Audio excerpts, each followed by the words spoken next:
ഒടുവിൽ കിട്ടേണ്ടത് കിട്ടിയപ്പോൾ നമ്മുടെ ബോച്ചെ മര്യാദക്കാരനായി എന്നാണ് തോന്നുന്നത്.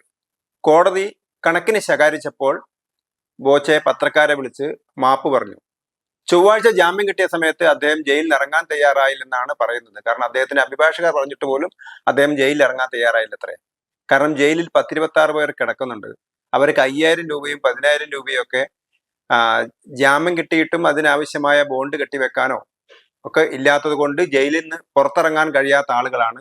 അവരോട് ഐക്യദാർഢ്യം പ്രകടിപ്പിച്ചുകൊണ്ട് ഞാനും ജയിലിൽ നിന്ന് ഇറങ്ങുന്നില്ല എന്നാണ് ബോച്ചെ പറഞ്ഞത് എന്നാണ് നമ്മൾ മാധ്യമങ്ങളിലൂടെ അറിഞ്ഞത്.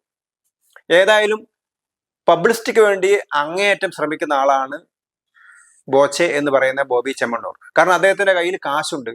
അപ്പം എല്ലാവർക്കും കാശ് വേണം, അദ്ദേഹത്തിന്റെ കയ്യിൽ കാശുണ്ട്. അപ്പൊ അദ്ദേഹത്തിന് ആവശ്യത്തിനനുസരിച്ച് എന്തും ചെയ്യാൻ പറ്റും.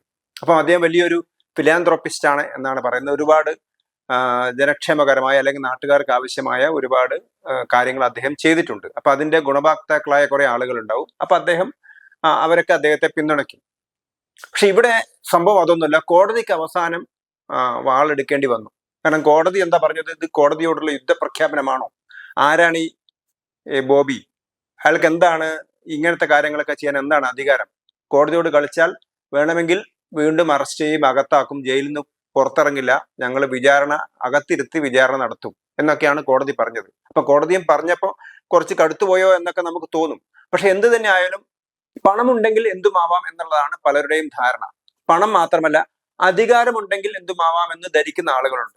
കാരണം ഇന്ന് ബോച്ചയ്ക്കെതിരെ ഉണ്ടായ ആരോപണം എന്ന് പറയുന്നത് ബോച്ചയുടെ അനുയായികൾ അല്ലെങ്കിൽ ബോച്ചയുടെ ശിഷ്യന്മാർ അല്ലെങ്കിൽ ബോച്ചയുടെ ഫാൻസ് അവര് കാശ് കൊടുത്ത് വന്നതായിരിക്കാം, അല്ലായിരിക്കാം.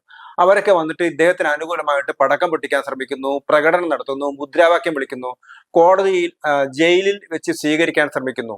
അപ്പം ഇതൊക്കെയാണ് കോടതിയെ ബുദ്ധിമുട്ടിച്ചത്. അല്ലെങ്കിൽ കോടതിക്ക് അത്യാവശ്യം ബോച്ചയോട് അതൃപ്തി തോന്നാനുള്ള കാരണം ഇതൊക്കെയാണ്. അല്ലെങ്കിൽ കോടതി അതുകൊണ്ടാണ് പ്രത്യേക സിറ്റിംഗ് നടത്തി ഇദ്ദേഹത്തിന്റെ അഭിഭാഷകനെ വിളിച്ചു വരുത്തി കോടതി വിശദീകരണമൊക്കെ ആവശ്യപ്പെട്ടത്. അപ്പൊ ഇവിടെ അധികാരമുണ്ടെങ്കിലും ഇതൊക്കെ ചെയ്യുന്ന ആളുകളുണ്ട്. അവരാണ് CPM-കാർ. അവരെന്താ ചെയ്തത്? അവരും ഇത് തന്നെയാണ് ചെയ്യുന്നത്. കൊലപാതക കേസിലെ പ്രതികളായാലും മറ്റെന്ത് കേസിലെ അഴിമതി കേസിലെ പ്രതികളായാലൊക്കെ ജയിലിൽ നിന്ന് പുറത്ത് വരുന്ന സമയത്ത് മാലയിട്ട് സ്വീകരിക്കുന്നു, മുദ്രാവാക്യം വിളിക്കുന്നു, ജഡ്ജിയെ ചീത്ത വിളിക്കുന്നു. അപ്പൊ ഗവർണറെ വരെ തടയുന്ന ആളുകളാണ്. അപ്പൊ അവർക്ക് ഈ ഭരണഘടനാ സ്ഥാപനങ്ങളോടോ നീതിന്യായ സംവിധാനത്തോടോ യാതൊരു ബഹുമാനവും. അപ്പൊ അത് തന്നെയാണ് അധികാരം കൊണ്ട് CPM കാണിക്കുന്ന അതേ കാര്യം തന്നെയാണ് പണം കൊണ്ട് ബോച്ചയെ കാണിക്കുന്നത്. അപ്പൊ ബോച്ചയ്ക്ക് എന്തുമാവാം. കാരണം ബോച്ചയെ പിന്തുണയ്ക്കാൻ പത്രക്കാരുണ്ട്.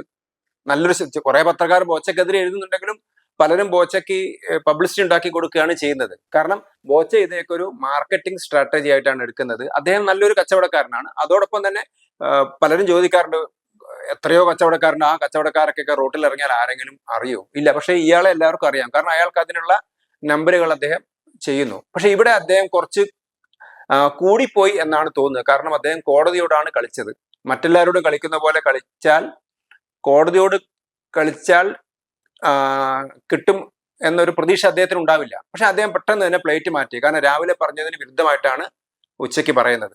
കാര്യങ്ങളൊക്കെ തിരുത്തി പറഞ്ഞു, ഞാൻ അങ്ങനെയൊന്നല്ല ഉദ്ദേശിച്ചത്, ഞാൻ മാപ്പ് പറയുന്നു. ദ്വയാർത്ഥ പ്രയോഗത്തെക്കുറിച്ച് ചോദിച്ച സമയത്ത് അദ്ദേഹം ചിരിച്ചു കളയാ ചെയ്തത്. സാധാരണ ദ്വയാർത്ഥ പ്രയോഗത്തെക്കുറിച്ച് ചോദിച്ചാൽ അതിന് ഉത്തരം തന്നെ മറ്റൊരു ദ്വയാർത്ഥ പ്രയോഗം നടത്തുന്ന ആളാണ് ബോച്ചെ. അപ്പം ബോച്ചെ ഒന്നൊരു മാന്യനായി മര്യാദക്കാരനായി എന്ന് തോന്നുന്നു. കാരണം ബോച്ചയ്ക്ക് വേണ്ടി ബോച്ചെ കാശ് കൊടുത്ത് വലിയ വക്കീൽ ഹാജരാക്കിയെങ്കിലും ആ വക്കീൽ കോടതിയിൽ വെച്ച് അപമാനിക്കപ്പെടുകയാണ് ചെയ്യുന്നത്. കാരണം കോടതി ചൂടാവുന്നത് ആരോടാണ്? ബോച്ചയോടല്ല കോടതി ചൂടാകുക. കോടതി ചൂടാവുന്നത് വക്കീലിനോടാണ് ചൂടാകുക. കാരണം വക്കീൽ മാത്രമല്ലേ കോടതിയുടെ മുമ്പിലുള്ളൂ.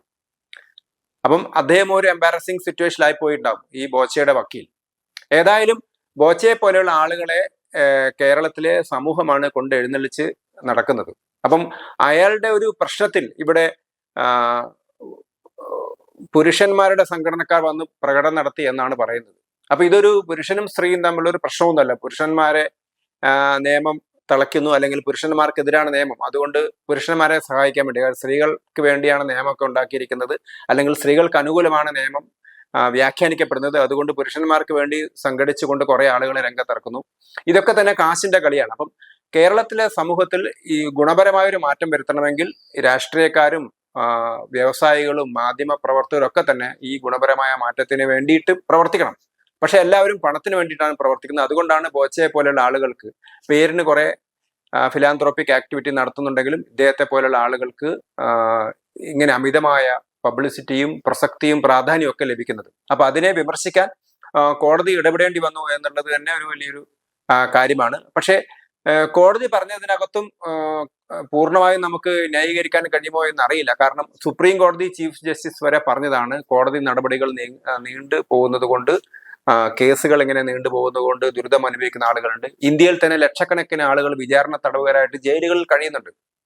അപ്പം ഈ ബോച്ചെ എന്ന് പറയുന്ന ആൾ ചിലപ്പോൾ പബ്ലിസിറ്റിക്ക് വേണ്ടി പറഞ്ഞതാണെങ്കിൽ പോലും അദ്ദേഹം പറഞ്ഞതിനകത്ത് കുറേയൊക്കെ ന്യായമുണ്ടെന്നാണ് നമുക്ക് തോന്നുന്നത്. കാരണം മതിയായ നിയമസഹായമില്ലാതെ, കാരണം സൗജന്യമായ നിയമസഹായം കൊടുക്കാൻ ഇന്ത്യയിൽ ഒരുപാട് വ്യവസ്ഥയുണ്ടെങ്കിലും മതിയായ നിയമസഹായം ഇല്ലാത്തത് കൊണ്ട് ജാമ്യം കിട്ടാതെ അങ്ങനെ ഗുരുതരമായ കേസുകളിലല്ലാതെ ജയിലിൽപ്പെട്ട് കഴിയുന്ന ഒരുപാട് ആളുകളുണ്ട്.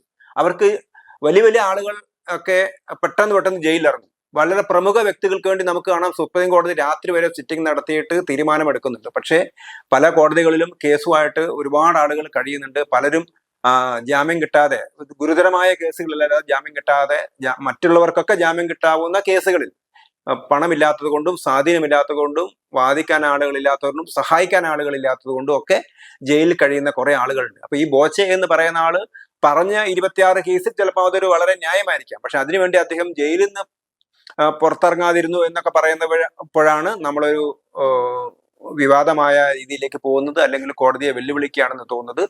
ഈ ബോബി ചെമ്മണ്ണൂരിന് വേണമെങ്കിൽ അദ്ദേഹം ഒരു പൊതുകാര്യ പ്രസക്തൻ എന്ന നിലയിൽ, അല്ലെങ്കിൽ സാമൂഹിക പ്രസക്തിയുള്ള അല്ലെങ്കിൽ സാമൂഹികമായ ഒരു കാഴ്ചപ്പാടുള്ള ആളെന്ന നിലയിൽ അദ്ദേഹത്തിന് വേണമെങ്കിൽ ചെയ്യാവുന്നത് ഇങ്ങനെ ജയിലുകളിൽ കഴിയുന്ന, ജാമ്യം കിട്ടാതെ കഴിയുന്ന ആളുകളെ സഹായിക്കാൻ വേണ്ടി അദ്ദേഹത്തിന് ശ്രമിക്കാം. ഇപ്പൊ കോടതി തന്നെ നിയമസഹായം നൽകുന്നുണ്ട്. പക്ഷെ ഈ നിയമസഹായം ആളുകൾക്ക് എത്തുന്നില്ല എന്നുള്ളതിന്റെ ഏറ്റവും വലിയ തെളിവാണ് ഇദ്ദേഹം പറഞ്ഞ 26 പേർ അവിടെ ജയിലിൽ കഴിയുന്നു, ജാമ്യത്തിന്റെ തുക കൊടുക്കാൻ പറ്റാത്തത് കൊണ്ട്.